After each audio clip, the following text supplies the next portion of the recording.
మాజీ CM YCP అధినేత YS Jagan Raptadu పర్యటనలో భద్రతా లోపం నెలకొందని వైసీపీ ఆరోపిస్తోంది. రాప్తాడు పర్యటన కోసం హెలికాప్టర్లో వెళ్లిన జగన్ను స్వాగతించేందుకు పెద్ద ఎత్తున వైసీపీ కార్యకర్తలు హెలికాప్టర్ మీదకు ఇలా దూసుకొచ్చేశారు.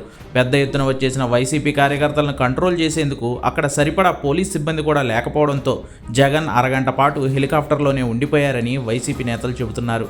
వైసీపీ కార్యకర్తలను అడ్డుకున్న పోలీసులు వారిని చెదరగొడుతున్నా తిరిగి కొన్ని నిమిషాల్లోనే మళ్లీ హెలికాప్టర్ మీదకు దూసుకురావడంతో హెలికాప్టర్ విండ్ షీల్డ్ విరిగిపోయిందని, ఫలితంగా పైలట్లు హెలికాప్టర్లో వీఐపీని తిరిగి తీసుకువెళ్లడం కష్టమని తేల్చి చెప్పారంటూ వైసీపీ నేతలు చేస్తున్న ఆరోపణ. బాధితుడు లింగమయ్య కుటుంబాన్ని పరామర్శించడానికి వెళ్ళినప్పుడు కూడా జగన్ తీవ్ర తోపులాట మధ్య లోపలికి వెళ్లాల్సి వచ్చింది. ఆయన మాట్లాడేటప్పుడు కూడా కార్యకర్తలు తీవ్రంగా ఇబ్బంది పెట్టారు. చివరకు హెలికాప్టర్ వెళ్లే పరిస్థితులు లేకపోవడంతో జగన్ కారు మార్గం ద్వారా బెంగళూరుకు తిరుగు ప్రయాణమయ్యారు. కూటమి ప్రభుత్వం జగన్ను ఇబ్బంది పెట్టాలనే ఇలా కనీసం పోలీసులను కూడా పెట్టకుండా పలు ఇబ్బందులు పెడుతోందంటూ వైసీపీ నేతలు ఆరోపిస్తున్నారు. ఉద్దేశంతో ఇవాళ పర్యటనకు వెళితే ఆ పర్యటన జరిగినటువంటి తీరుతెన్నులు, రాష్ట్ర ప్రభుత్వ వైఖరి, పోలీసుల వైఫల్యం అడుగడుగునా కూడా కొట్టొచ్చినట్లుగా కనబడినటువంటి పరిస్థితులు కూడా ఈ సందర్భంగా చెప్తా ఉన్నాం. హెలికాప్టర్లో జగన్మోహన్ రెడ్డి గారు ఆ ప్రాంతానికి వెళితే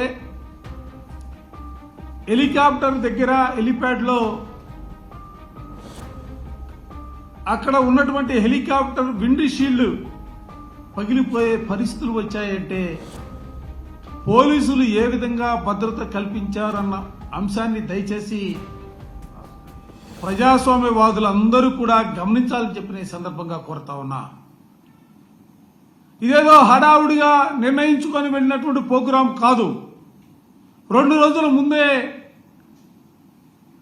అన్ని విభాగాలకు సంబంధించి డిపార్ట్మెంట్ అధికారులందరికీ కూడా సమాచారం ఇచ్చి పర్మిషన్ తీసుకొని ఆ ప్రాంతానికి ఈ రోజున జగన్మోహన్ రెడ్డి గారు వెళ్తే హెలిప్యాడ్లో పోలీసులు ఏ విధంగా భద్రత కల్పించారు, ఏ విధంగా హెలికాప్టర్ విండ్ షీల్డ్ పగిలిందన్న అంశాలని పరిగణనలో తీసుకుంటే అసలు ఈ ప్రభుత్వం ఏ దిశగా పరిపాలన చేస్తుందని సూటిగా అడగదలుచుకున్నా.